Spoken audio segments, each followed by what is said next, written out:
Ladies and gentlemen, like we do every single Sunday, we want to come on live and give you an update on the market today. The market is going all kinds of weird ways, and how do you make sense of it when 50% of the population has a blowhorn and is yelling at you that you're going to have a melt up in prices going to the moon forever? And you have another side that's just as vocal telling you that the market is going to go down. And so we have these two different ways. And how do you tell them apart? How do you do that? And so that's what we're going to be talking about today. We want to give you guys a little bit of insight about where we are in the stream of time. And where I really want to focus is it's all going to come down to you. And I want you to take every single thing that you've ever learned, every piece of information. I want you to think of every single time that somebody tells you that the market is bad or market is good, and ask them why. Why do you feel it's bad? Why do you feel it's good? I want you to challenge them to get more information. This is what about 90% of people tell me. Well, I have a feeling. I have a feeling it's all going to turn around. I have a feeling home prices are going to go up. I can just feel that things are going to, and I'm like, but a feeling is not rooted in reality, right? We could feel good or bad about crossing the road one day or going to work one day, whatever it is. But I want to know some facts. Ask them about the velocity of money or tax receipts or M2 money supply or other macroeconomic indicators that are coming in, something. And ask them specifically, I would, about the lag effect, because this is going to hit people a lot sooner than they think. So let's jump into a couple pieces of information. You guys know that I'm in Toronto. So if you just want to take a look at a couple numbers that are in Toronto, maybe this would interest you one way or another, but I'm happy to take any questions if you guys want. That's why I like to come on live and look at this with you guys. So let's take a look at this then, and you tell me what you're seeing. So we're seeing that prices have absolutely rebounded from an average price where I'm at 980,000 all the way up to 1.1 million. So far exceeding what I had expected of only $50,000 is what I thought it was going to go up. But again, remember that this chases interest rates. The rule of thumb is 1% of interest rate equals 10% of the home. Now, is that across the board? Yes, and across the board doesn't always work. Why doesn't it always work across the board? I mean, mathematically, that makes sense, right? And you can go to any amortization calculator or mortgage calculator to see that for yourself.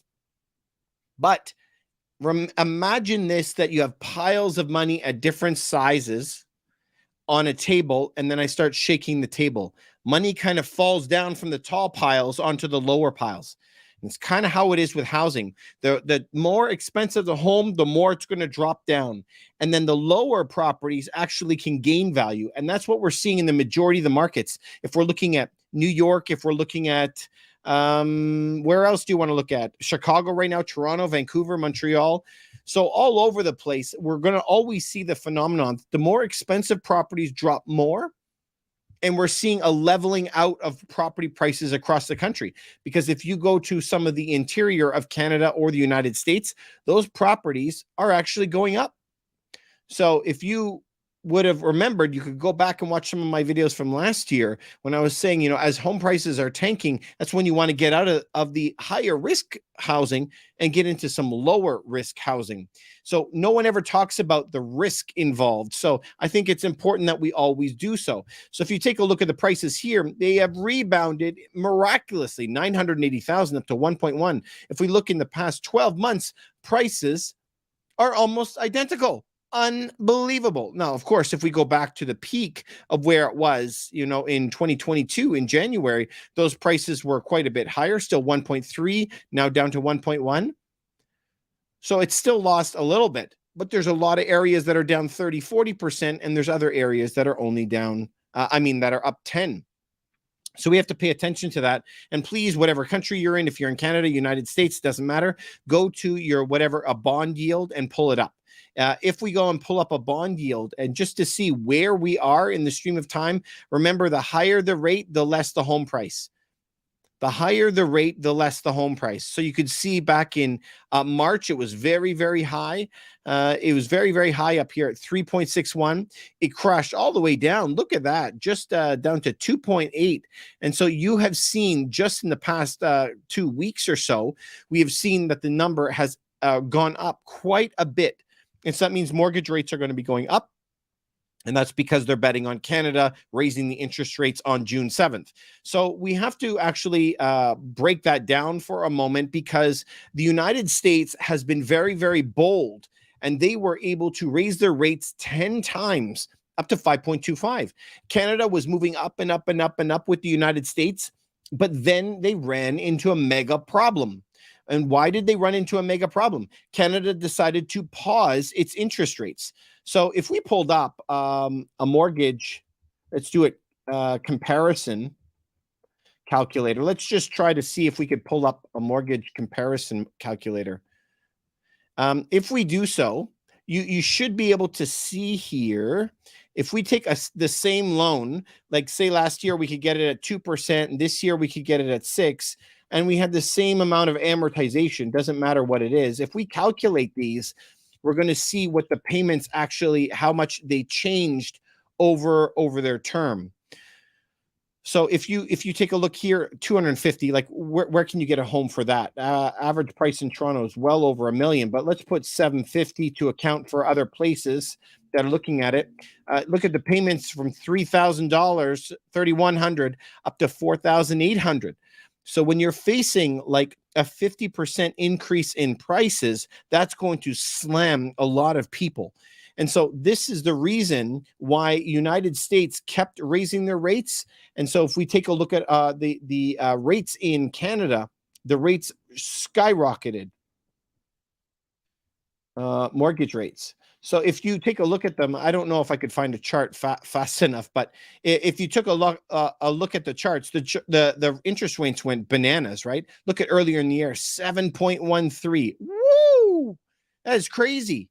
7%, unbelievable. So, we know that the rates went up, but Canada decided not to. So if you just go and type into Google anywhere, Canada total imports, okay? If you just take a look at it, look at the number, $757 billion of imports.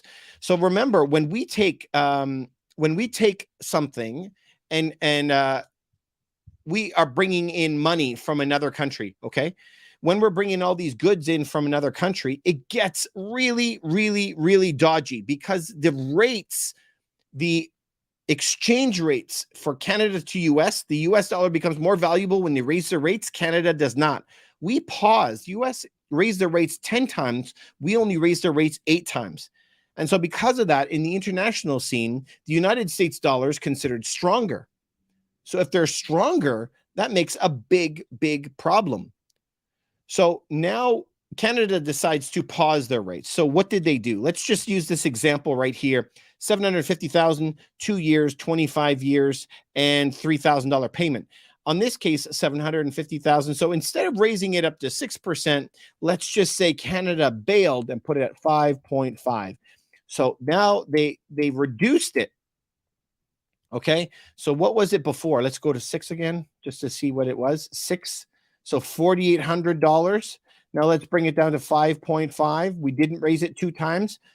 $4,600. So we save $200 when it comes to a mortgage payment. But because all of the Canadian imports are in US dollars, what we bring in, it's going to now increase our monthly cost of $200 or whatever it is on everything else that we buy. And that's a big, big problem that we keep running into. So this is what I suggest for you guys, is just to try to be on top of this.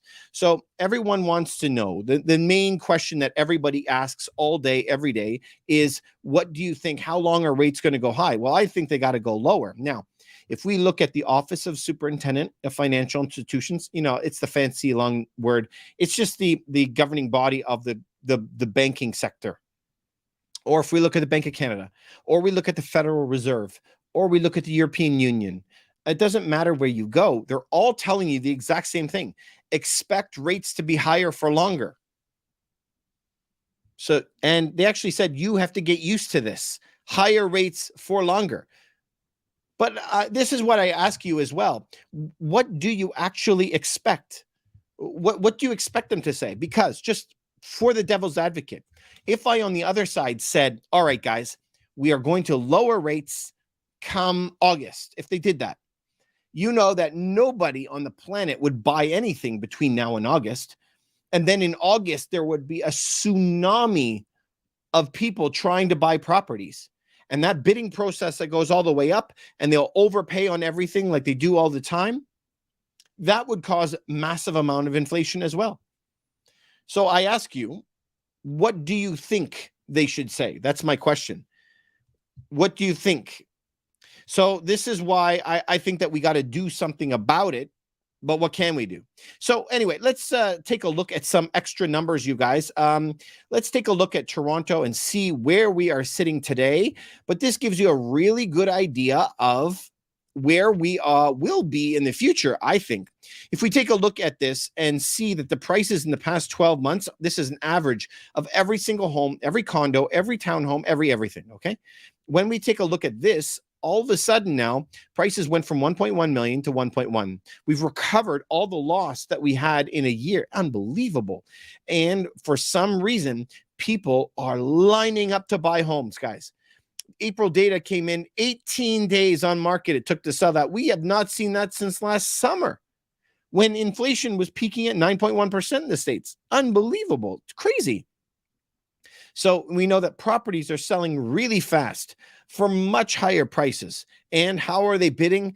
People are paying an enormous amount of property. Look at this. Like last year, people were paying on average 104% on property prices. You remember that was crazy at that point. Come through November, December, everyone was expecting to get a deal and get it below list price. And now people are back to the same old games, paying way over market value. So that is kind of crazy to me, right? How they are going about this. So guys, this is live as well. If you guys want to leave any questions for me on Facebook, on YouTube, on Instagram, or TikTok, please leave the answers and any questions you have, and I'll get to you right away. So let's take a look at Canada. If you want to go into the Canadian Real Estate Association, CREA, CREA, HPI tool, you can also go and try to look at the different cities that you wanted to, if you wanted to, in different sections. So this just gives you an idea of what's happening. And so anytime that you hear somebody giving you some smack talk about, oh, prices are doing great right now, or whatever you hear, try to go and take a look at the calendar, okay? This is what I want you to do. This is really, really important that you do this. So let's just take this right here, and I'm going to zoom in from, instead of 05, let's just use from like 2020, okay? Just to make it easier to look at. So this is 2020, you know, soon after all the lockdowns happened. And you guys know that prices went bananas. Look at here, 875 all the way up to 1.335.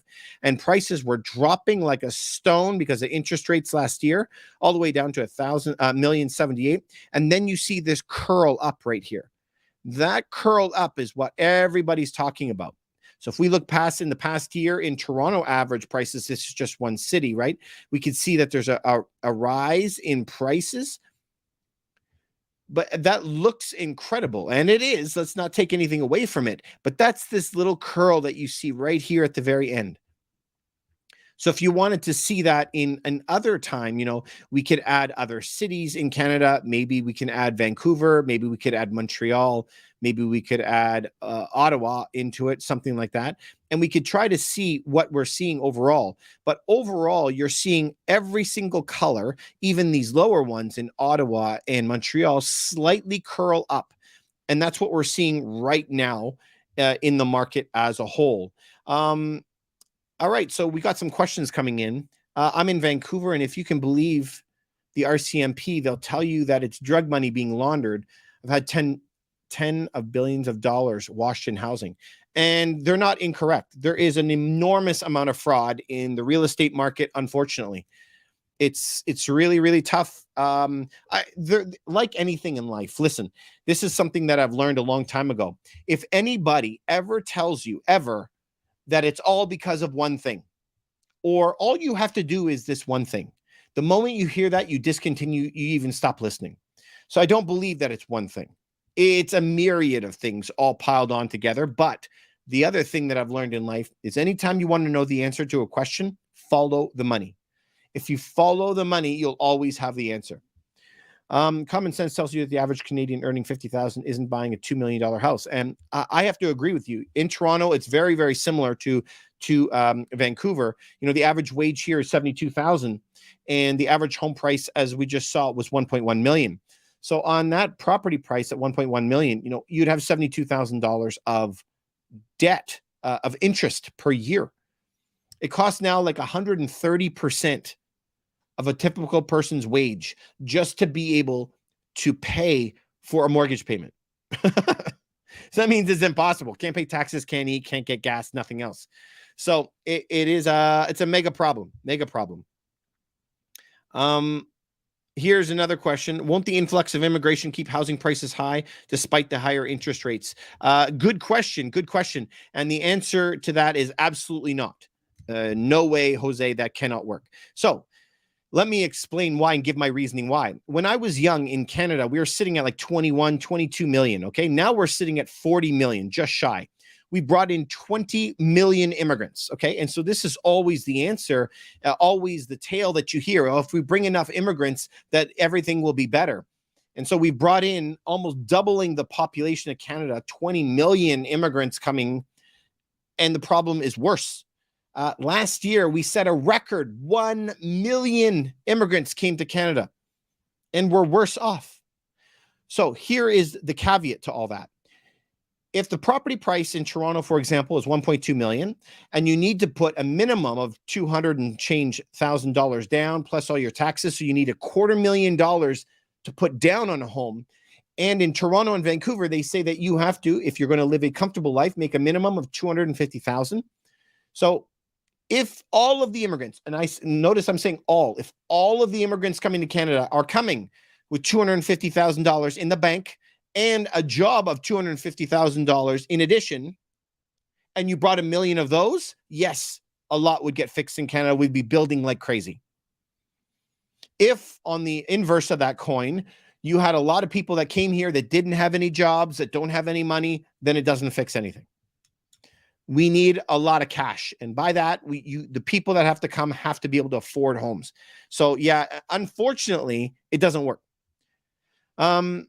Hi there, but prices are rising, according to Freddie, and you're absolutely right. But we have to break that down a little bit into what do you mean that the prices are rising? So if we go back, remember, when we take a look at prices of sold properties, so let's jump that.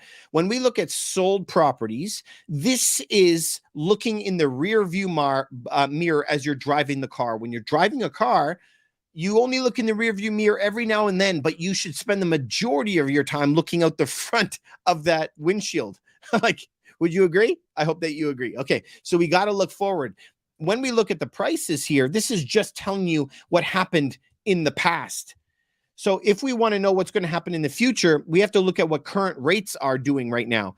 And so when the bond rate actually goes up, that's when we know that there's going to be a higher mortgage rate. So if we just zoom in, so this is 1 year.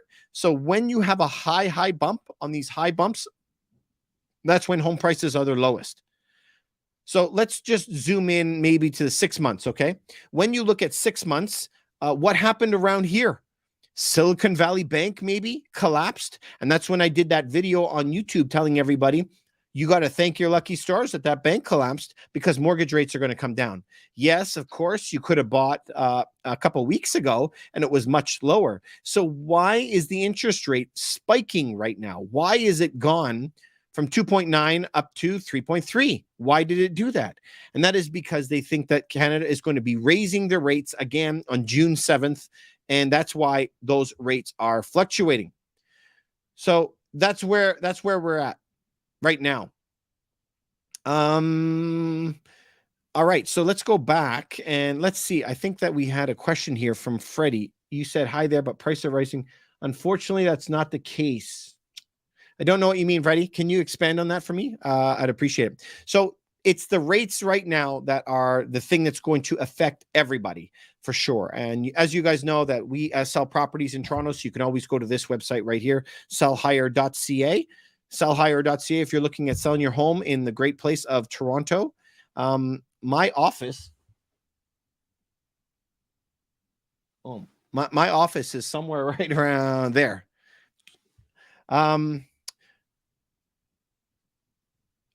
Freddie, yeah, you were agreeing with my previous statement. Oh, cool. Thank you very much. I appreciate it. So that's where we're at right now. Let's see. I got another comment coming in on one of the other channels. You're saying you're moving to Calgary, cheaper market, even with the blended rate, you got it around 4%. Baller. Nice. I like that.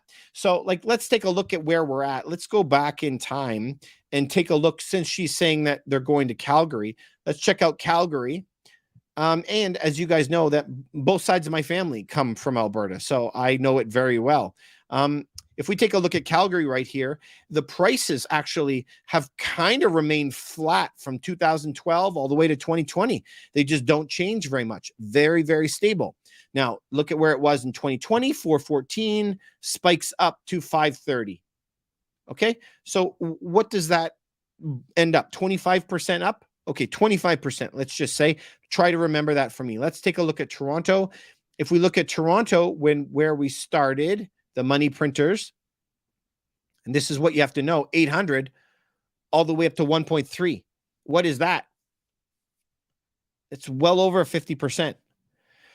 So when you're looking at Calgary only up 25% versus Toronto up 50%, I mean, this is what's creating the imbalance. So when you take a look at this map, you'll have cities here that have these massive drops. And when you have those massive drops, those are bankruptcy events for a lot of people. Ottawa is quite stable down here. As you can see, Montreal, Calgary, very, very stable over the long term. So, Calgary is a very, very interesting place to go. I have family that lives there. Love the place. But it's not for everybody. It's extremely cold. Extremely bitterly cold. But what can you do? You're going to pay more for gas. You got to drive everywhere, more for heating, more for windows and blah, blah, blah. You have to insulate a lot more when you're there. What else can I say? It's very, very dry. But, there's not as much to do, like concerts don't come there and whatever. But if you're looking for like a quiet life, I mean, it is much cheaper. And taxes. I mean, you don't have provincial taxes there, right? So you're going to save a lot of do-re-mi. So that's good. Can we check London? Absolutely, we can check London. Let's take a look at London and see where we are sitting with London, you guys. London, if you want to see how London is behaving compared to everybody else. There we go. So if you want to judge to see if you are in dangerous territory in London, for example, you would go right at the beginning of 2020, 400,000. Look where it ended up, 778. You doubled your price right there from 400 to 800,000. That's insanity. Okay. And currently it's sitting at 600,000, which is up 50%. So 50% would be okay only if the interest rates stayed the same, but they did not. So, 50% rise over the time in London is the same as the money supply increase, which is okay. But the interest rates, it hasn't corrected for interest rates. So, for a London territory, it would not be a place that you would want to be buying right now. That would be insane in the membrane. I wouldn't do that. But that's just me, you guys. As you know, I'm the only realtor online that makes his money solely from selling properties, right? And I'm the only one who, for the past year, has told you don't buy. So any other realtor that is telling you to buy, he should have been eating his shorts, okay, over the past year as prices have been coming down. And remember, don't be too quick to believe everything that they say. That's what I want you to challenge everybody, including me. I want you to ask questions of myself, of anybody. Give me your reasoning. And so yesterday I was talking to two clients who said the property prices are going to go up. I'm going to go up. I'm like, that is wonderful. I want to be an optimist. I want to believe. I want to be a true believer. Tell me, why are the prices going up? And they're like, well, I have a feeling. I just know it. But why? So anybody tell you anything, ask why. Okay. I want you to ask 17 follow-up questions. All right, my friends? That's what I want. So let's take a look then. Freddie, how is York region looking, specifically Vaughan? Yeah, sure. Let's take a look at Vaughan for you.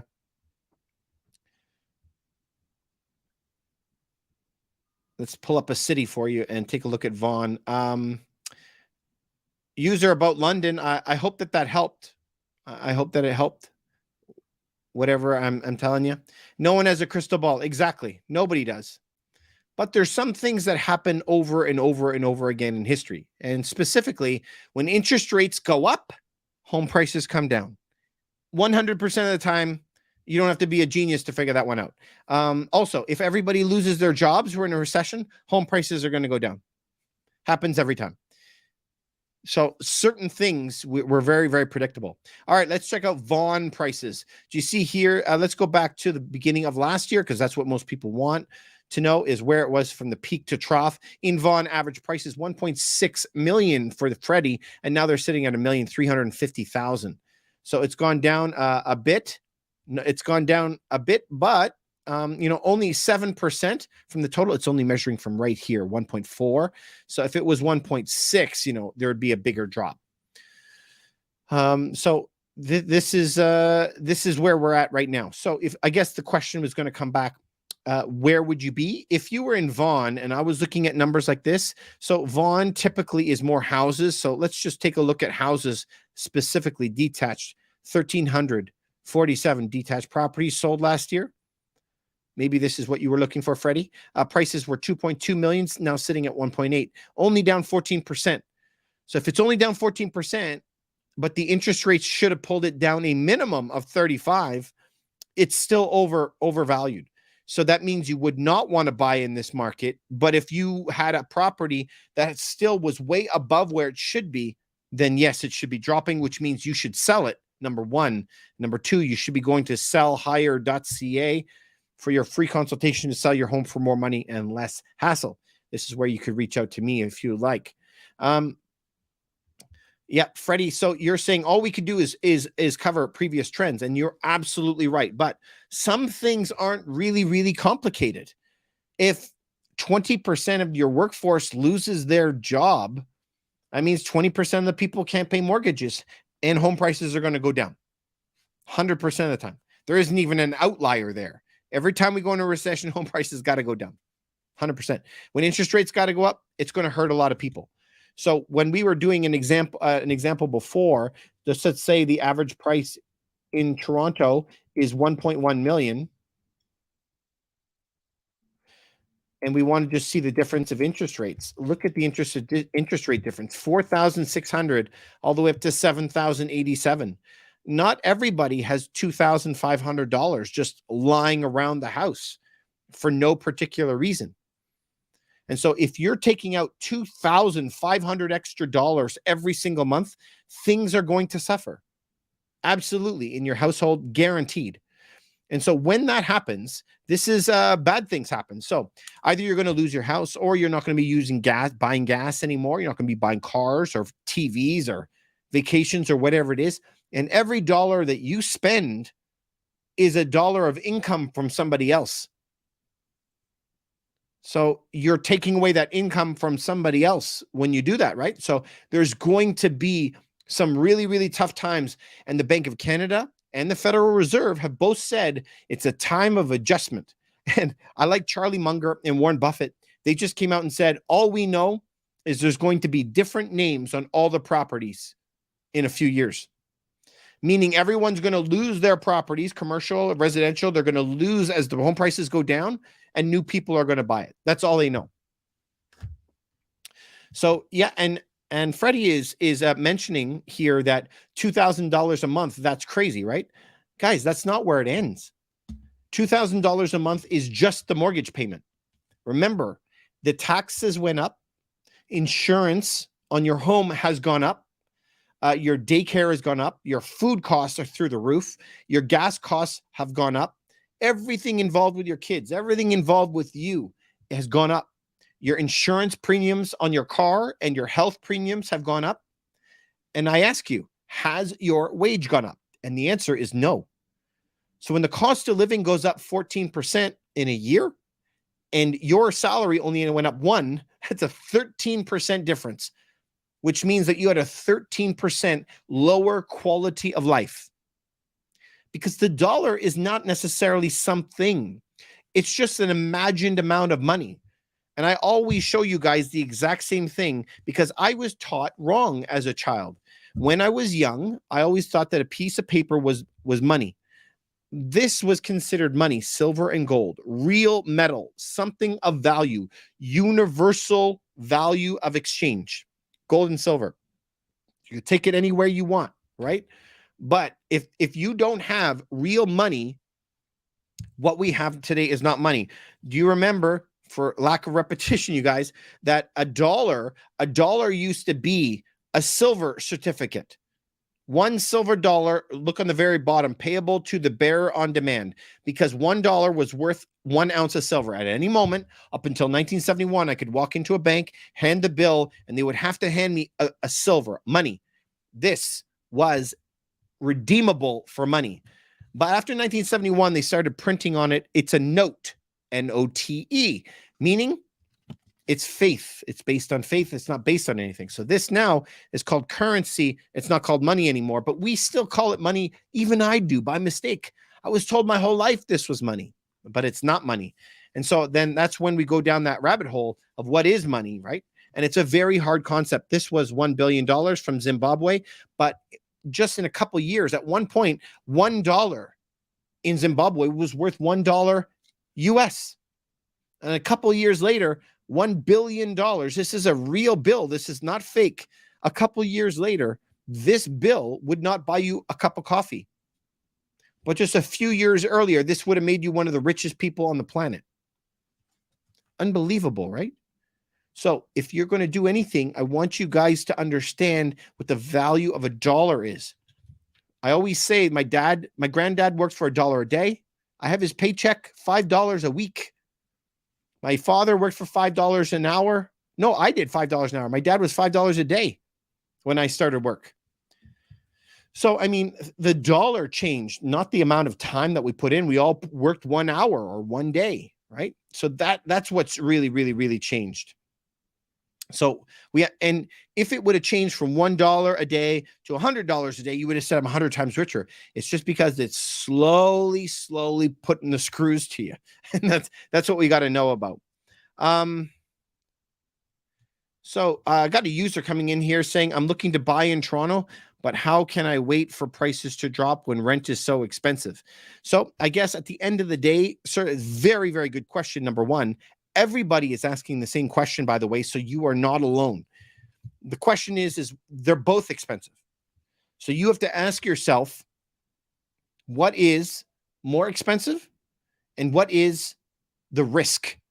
So let me lay those out for you. Number one, people say, well, if the rent is $3,000 and the mortgage is $3,000, I should just get the mortgage because I'm building equity.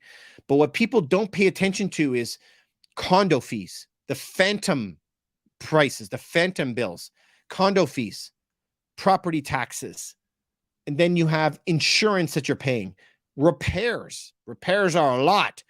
Cutting the lawn and all the other maintenance, all the capex that you got to do. There's the garbage and the water bills. In some buildings, they pay for cable, Netflix, air conditioning, heating. They pay for everything. So remember that you got all those extra bills, and they're always 100% of the time larger than what the buyers expect. So then once you put in how much you're actually going to spend on that house, you don't know now what the risk is. And the risk that we are facing right now is fairly large. And so if property prices did what they did last year and dropped 25% very, very quickly, it's going to bankrupt most people. And so are you willing to bankrupt yourself right now in Toronto? I don't know, man. Personally, I'm just telling you myself, I'm not a financial advisor, but I'm a mortgage broker and real estate broker, and I'm an investor. I would never do it. Not right now. But let me put a caveat to that. What type of property and what is your whole financial situation? So we have a gentleman that he's trying to diversify his portfolio, and he's got properties in a lot of different places in Canada, but he wants a hub in Toronto. And he financially has very good credit, very good income. He's going to put a huge amount down, and he's buying the right type of property, like a 2-bedroom, 2-bath in an amazing building right next to the subway in a very good area. That's a completely different story. His financial situation is very, very good, and he's buying the perfect type of real estate that doesn't fluctuate very much in Toronto. So some markets in Toronto are very, very stable, and some are very volatile. So if you were going to buy one and you're financially able to, in a very good building, in a good location, I mean, and it wasn't a very fluctuating property, I think it would be a good idea. But overall, I would probably wait if I had to make a decision right now. I got a question on YouTube. This is why Canadians are the #1 group moving to Costa Rica. Totally agree. Totally agree. Canadians are moving everywhere for sure, especially retirees. Freddie had said that $5 an hour went a lot further back then. Absolutely. Absolutely. But I grew up in Canada, so I started working for $5 an hour. Boy, oh boy, I'm just trying to remember. I was 15 or so when I started making that.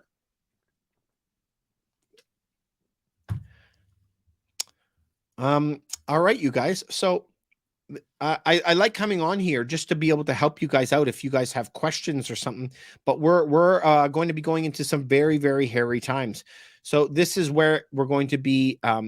This is where we are today. The interest rates are what's going to take people down, especially when it's coming to commercial real estate. It's the biggest problem that we have ahead of us right now. Commercial real estate is going to take down a lot of banks. So this is all going to be stemming from the bond rates. Remember, you can lose a lot of money in bonds and treasuries if the market turns on you. So, moving 1 percentage point is a huge deal. Back in March, for you to drop from 3.6 and drop all the way down to 2.7 is a monstrous move in the bond rate. So, of course, we can look at the 1 year, 2 year, 5 year. We can look at different ones. I'm just pulling up the 5 year. So this is going to continue, and the price changes in different areas as we go through different zones. Can you see right here how this is at 14%? As we go through different zones, different cities, different types of properties, that changes over and over and over again. So this is why I think you should be working with a good realtor who knows this type of stuff. If we want to just pick up certain postal codes, and you can't just sell a home just because you're going to sell a home. It doesn't work that way. So what you got to do is you have to be able to pick a certain area. It doesn't really matter which one. Let's just pick one at random. And we got to know how much has prices fallen.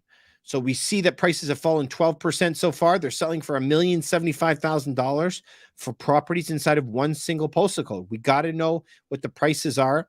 You have to know, in addition to that, how long are properties selling. So we have to know that properties are selling in around 13 days. You don't want to go over that because people are going to think that there's something wrong with the property. You have to know that. Also, how are you going to list it? If it's $1 million home, should you list it for 1.2 million? How should you be listing your property?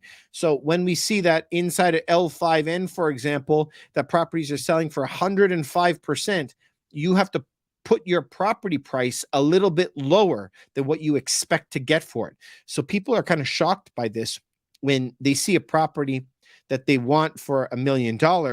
And we have to tell them, I think you should list it for $950 or something like that. And they go, well, I don't want to accept $950. And we have to explain to them that it's not necessarily true that you're going to take $950. That's just where we're going to price it. Do you know what I mean? So every single area is different. That's what I want to leave with you guys. Do you feel we will drop more in price, Toronto and York specific region specifically? Yes, I do.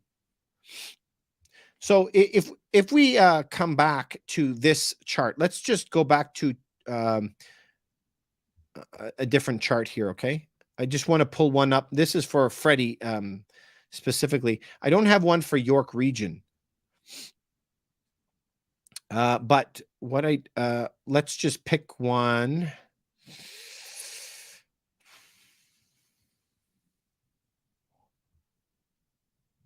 You want to pick Richmond Hill, maybe? Let's just pick Richmond Hill, okay? And I'm going to look at the prices, for example. It doesn't matter where. If we pull up Richmond, Maple, he wants, okay? Let's try and pull up Maple and see if that works. But my point of bringing this all up to you guys is not specific. Well, I am going to show Freddie. It's just how our price is behaving overall. So if you look at a map like this for Maple, okay, you see prices were at 1.1, for example. This 2 million, this is not the average, you guys. You know automatically that a property that was worth like $8 million sold there. So you could be able to spot an anomaly right away, right? But if properties went from 1.1 million and now sitting at 830,000, it's currently a loss of 26% on average in Maple. And so again, we could break it down to detached homes or whatever, but down 26% is not enough to compensate for the loans. So do you see here when we're at 1.1 million at 2%? Last year, 4.6, 4,600 a month. Today, you would have to have this loan at like 700,000 or something like that for you to have a similar payment. You see here, 1.1 million at 2% for 25 years for $4,600. Yeah. Let's make it a little bit bigger. And now 700,000 at 6% now puts you at 4,500. The same payment. So home prices have to drop from 1.1 million to 700,000 because people are not getting any more pay in their jobs. And the immigrants that are coming to Canada don't have a lot of money. So it's not like we're waiting on a whole bunch of rich Saudi people to come and buy up every house. That also is not happening. So they have to adjust to the worker population. And so either interest rates got to go down or prices got to come down overall. So when we're going to be looking at, for example, we're just looking at Freddie's area in Maple, but it doesn't matter where you look. When you go and look at this at 1.2 all the way to 830, we have to now gauge that because it should be down 35% to account for the rate change. So it's still 10 points high right now, and the lag effect will take care of that. So let's go to another good question that is coming up. Got to go with a 30-year amortization to balance it out for your clients. So you know what? This is another mega problem that is going on in the market right now. So, you know, they just had a meeting yesterday for the Office of Superintendent of Financial Institutions. Do you know who that guy that is, you guys? Do you know who that is? So I think that everybody should know who they are. So most people don't know who OSFI is. So this is for Canada, okay? But the Office of Superintendent, these are the guys that direct the national banks. They set all the rules. What kind of mortgages can you have? What they have for the stability buffer. That should have been a warning to everybody back in December. They used to be only 1%. What does that mean? If you have $1 million property, then they have to put 1% in December, right? 1% would be 10 grand, just in case you don't pay the mortgage. But they upped it to 3%. They now have to have $30,000 stuck aside just in case something funky happens and you don't pay. But, you know, they were just asked in their last meeting that just came out 2 days ago. They were just asked, do you or will you allow us to have longer amortizations on your mortgage? They were very quick to say, absolutely not. We're not going to allow 30, 40 years. I'm not going to do it. Then they were asked specifically, will you please take away the stress test? And the answer was absolutely not. There's no way that we will get rid of the stress test. So, I mean, there's your answer, you guys. They have no intentions of doing this. And so I try to tell everybody, I want you guys to just know how it is. So Freddie is saying that he has to do it for his clients. So I'm assuming that you're a mortgage broker. But by saying that, but let me try to pull up something for you. I'm going to try to share my screen with you to show you something else. Okay. So this is a very simplified version of it, but I still think that it is important for us to know. When you take a mortgage. Now, let's say right here that everybody during 2021, everyone and their dog bought a property right in 2021. Now, let's go out to 2026, and we had a 5-year, okay? This is a 5-year mortgage renewal that you come up to. Obviously, you have it on 25 years of amortization payments, and that's locked in right at the beginning. You're at a 5-year, 25 years, okay? Amortization. So that just means you took your payments, $1 million home, divide it over 25 years, and you have to renegotiate it in 5 years. Yeah? That's when you're going to get your mortgage, or you're going to renew for this mortgage. Here is the problem. So come 2022, now everybody rates are going up and everyone is like, oh, dang, man, I'm really scared. Come 2023, where we are right now, nobody can afford the payments. And so the banks are allowed to do some funny business. So guess what? I have a client. She told me she's at 60 years of amortization right today. Have another client, 72 years amortization. I have another client at 90 years amortization. And you're going to tell me, I know, you're going to say, David, that's illegal. There is no way. The law says that you can't have more than 25-year amortization. It's not possible. You can't do that. Oh, yes, you can. So the thing is when you get your mortgage here in 2021, it has to be 25 years. When you redo your mortgage in 2026, when that day comes, you have to get your payments back to 25 years or you're going to lose your property. But in the middle here, do you see from this, I'm drawing like a brick wall and a brick wall. Between those two, there is no movement, 25 years only. But in the middle, they're allowed to do all this funny business in here and extend those amortizations.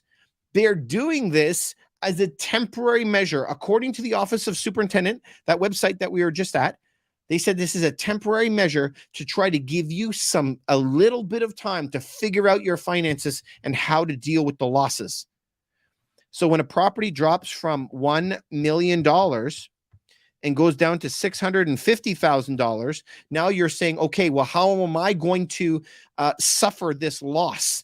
How am I going to absorb this? And they're like, well, that's your problem, but we're giving you this amount of time to figure it out. So in this perfect situation, you're saying to me, well, David, this is 2023 right in the center where I wrote 90 years right here. So you have 2 years to figure it out. Yeah, guys, but that's only if you had a 2021 to 2026. What happens if you're renewing in 2023? What happens if you're renewing in 2024? What happens? So imagine, let's say this same scenario that you got a house in 2018 right now, and now it's going to expire in 2023. Okay. Now you're at 2022 right here. You now have your payments at 80 years. And what are you paying right now? We looked at those payments. You're paying $5,000 a month. You know that just in a few months, when you come up to this brick wall that's right here and you go do the math on what the value of your property is, you're going to see now I have to go back to 25 years. And guess what's going to happen to you? The payment's going to go from $5,000 up to $8,000 instantaneously. And I know exactly what you guys are going to say. You're going to say, well, if I could barely pay $5,000, how in the hell am I going to pay $8,000? How is that going to happen? It's not possible. So what are they going to do? What are they going to do? I know exactly what they're going to do. Somebody else is going to have their name on your home. It's not possible any other way. And so we are having meetings like this constantly. We're having meetings with the Office of the Superintendent. We're having meetings with the individual banks, and they're being very, very clear about it.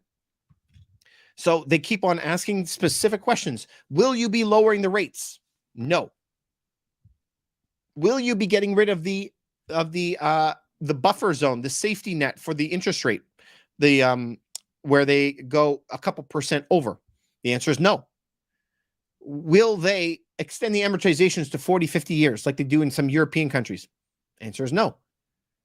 So this is why I think that people have to really, really think about it. So this is what I want to challenge you is when you talk, because everybody talks to their friends, when you do talk to your friends and they ask you guys, what do you think? You think the home prices are going up or down? They go, I think they're going up. Why? Why do you think they're going up? Please explain to me. I want to know. I'm desperate to know. And so my own aunt, we just got in this conversation. She says, "Oh no, David, prices only go up." Really? Why? And guess what her answer is? They've only gone up for 20 years. Okay. So they've only gone up in 20 years when we've had a 30-year descending interest rate environment, and we've had China dump 1 billion people onto the labor market willing to work for $1 an hour, and Russia willing to sell all of its steel and aluminum and gas way below cost for decades. And now all that's gone. The labor is gone. We have 1 million extra people here. Oh, not a million, 5 million extra people in Canada, all competing for the same properties. We have 10 million more people in the United States or something like that have just come across the border in the past couple of years. I mean, it's just going to be this infighting that's going to continue. I'm looking for a sane reason to say that the market's going up, and I'm desperate. I want to know. And so because I'm not sure, I want you to evaluate not just the price of the home, but the risk that you're taking on. So let me tell you this. When I would go with my friend and we would go buy a cup of coffee, this is a silver dollar, but imagine it was a coin. We would take out this coin and we would flip the coin, okay? And we'd say 50%. If I get heads, you buy both coffees. If it's tails, I buy both coffees, okay? It's very easy to know that. It's 50-50. 50% chance I pay double, 50%. So I'm willing to take that risk just for fun, right? But when you look at a property and you're like, it's $1 million. And I'm like, what is the risk that it may go down? Everyone goes, nope, just goes up all the time. When you say that, I often think that a fool and his money are soon parted. You have to pay attention. If you don't, you're going to take a loss. And so we've seen a lot of people lose already this year. So as those prices have come up, I think it's a dead cat bounce. I think it's wonderful for people who are thinking about selling because it's going to save them a lot. I have a whole bunch of things here. Freddie, you said that you're destined for, it's destined for a crash. Yeah, I think it's going to be some interesting stuff, man. That's why these practices shouldn't happen. Yeah, Terry Wallman is what they will do. Terry Wallman means force the sale. Yeah, he's going to force a sale. Yeah, we're left stranded. It's a problem when a silver dollar costs $32. Right. I love Freddie. Guys, this guy's a genius. Just listen to Freddie. In the old days, one silver dollar was $1. See, it's a silver certificate. See how it says redeemable for one? Okay, so in Canada, one silver dollar is like $41 now for one of these. Unbelievable. In the old days, this was $1. I have something else to tell you, and I tell this all the time. Remember that there's a British pound? There's a British pound, yeah? Their coin. It's not a dollar. It's a British pound. The British pound used to be 1 pound of silver, like a kilogram, like a pound of silver. And now their 1 pound buys you like this much. It's just been diluted into nothing. Nothing. And here we are. There's millions of people around the world, probably 1 billion, that know what a British pound is, but nobody knows that it used to be 1 pound of silver. They're just conditioned out of their brain to not even think of that. So that's why I want you guys to always remember, this is money. This is currency. This is just fancy toilet paper. The moment that you get some fancy toilet paper, I need you to exchange it for something that is not duplicatable. When a bank goes under, they can print billions of these with one email. It means nothing. I send emails all day. They're not worth $1 billion. You got to buy something that can't just get made out of thin air. Sheila over on YouTube, thank you so much. I really appreciate that. She said, great channel. So appreciate you coming by. Thank you very much. Yeah, I need to be recognized for the good channel. Well, thank you guys. I really appreciate you coming by, spending your Sunday evening. This is a long weekend. And so usually not a lot of people come on long weekends. We have a lot larger audiences on other Sundays. I try to do a live every single Sunday night just to help you guys out. I remember when I was trying to learn about this stuff 20 years ago, I was lost. I couldn't find anybody to help me. And I just had to spend endless days reading books. I've probably read a couple thousand books by this point, and it takes so much to get all that information in. So I want the best for you guys. I want you guys to keep killing it, and keep on working, because we're heading into some really tough times. So in really tough times, you're going to have two things. Some people are going to lose huge. They're going to lose their properties, lose their houses. Just think of 2008. There are people that lost their jobs and I don't want anyone to hurt. But on the flip side, for people who are ahead of the curve, who already have their finances in order and have their emergency fund and their opportunity fund and are ready, the best deals that you possibly can imagine are available during low times. And the supreme arrogance of Janet Yellen to sit up on a stage and tell everybody that we are never going to have another financial situation for the rest of our lives. I mean, that should tell you enough right there. That should tell you enough. She said that a few months before we ran into the issues that we're at right now. Freddie, yeah, you said that's why you feel my channel is important based on what I just said. Well, I appreciate it, Freddie. Thank you, guys. Please spread the word. Tell your friends about us. We could always use more people to come on in. Yeah, Freddie, people need to be more in tune. But guess what? Like, I'm not, I guess, a hilarious guy. I'm not getting kicked in the balls or having pies thrown in my face or telling jokes, and I think I could get millions of views if I did that. But I'm worried for people. I don't want people to get hurt. And so I'm trying to do my best to tell people I want them to do better, because I don't want them to lose. And so I do this a lot. I have a lot of stuff on YouTube where I'm really trying to help people. So, there's a lot there. Hopefully this can help you guys in the future. So I wish you guys the very, very best. Happy long weekend. This is the start to summer for all of us in the North America. So I'm very, very excited for summer. Big things planned. And I hope that you have big things planned too. Continue to get safer. Love your families. Look out for your families. I mean, without family, we have nothing. Without health, we have nothing. So look after yourselves and each other. Have a good night, everybody. Thank you so much.